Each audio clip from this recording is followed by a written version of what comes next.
So as I was saying, we all have a pretty good handle on our content knowledge. We have a good handle on our pedagogical knowledge. When it comes to our technology knowledge, that may be a little more difficult because of the issues that we talked about as far as stability and the rapidly changing nature of it. So we need to understand about applying it at work, recognizing when we can use it to assist us, and being able to continually adapt to the changes. So Davis identifies these skills as we begin to think about using technology in three ways. He says, first, we need to be, as teachers, we need to be aware of technologies. That's where our blogger and our technology influence comes in. Before we can use technology, we need to be aware of it. We need to stay up to date on what is available to us. And then once we are aware of the technologies, we need to develop what Davis calls praxis. In other words, we need to understand how it works. And we need to have a fairly deep understanding of that so that we can apply it in our classrooms and really understand how it may fit into what we want to do in our classrooms.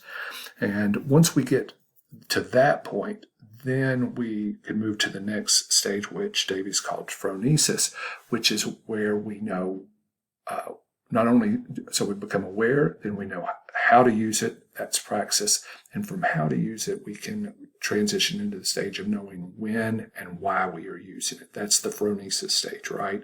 And that's the technology component of the TPACK framework, right? Because I think we can apply the same to pedagogy, right? In a sense, right? We know when and why we're using such a pedagogical strategy, and the same is true of technology. So pedagogical content knowledge, as I know you're aware, is just knowing or being able to align a particular way of teaching to a particular content, right? So as a former English teacher, we're going to use outlining as a way, or all of these examples at the bottom are ways to strategies, pedagogical strategies that we know are effective in teaching students writing, brainstorming, outlining, peer editing. Technological content knowledge is aligning a particular technology with teaching a particular content knowledge, right? And one that I'm going to talk about in a second as it relates to that is a wiki, right?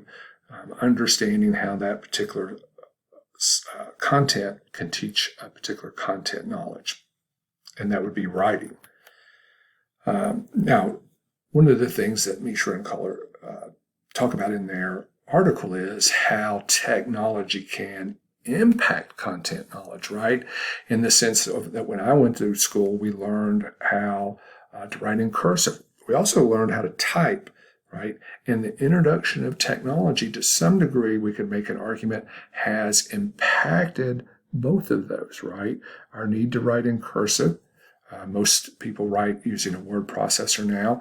And I would argue to an extent we don't need the degree of typing skills that we did then, because the ease of use of a word processor, whether it's, for one thing I think about, is just mistakes, right? The typing skills are not so much necessary because that if you make a mistake, it's very easy to correct. Whereas if you ever type on a typewriter, you know that that was not necessarily the case. So, and I've already talked about all of these. So another example of technology and content knowledge, teaching a particular content knowledge, is these geo boards, right? So one we have is an analog geo board, right, where we use rubber bands to create, for students to create different geometric shapes.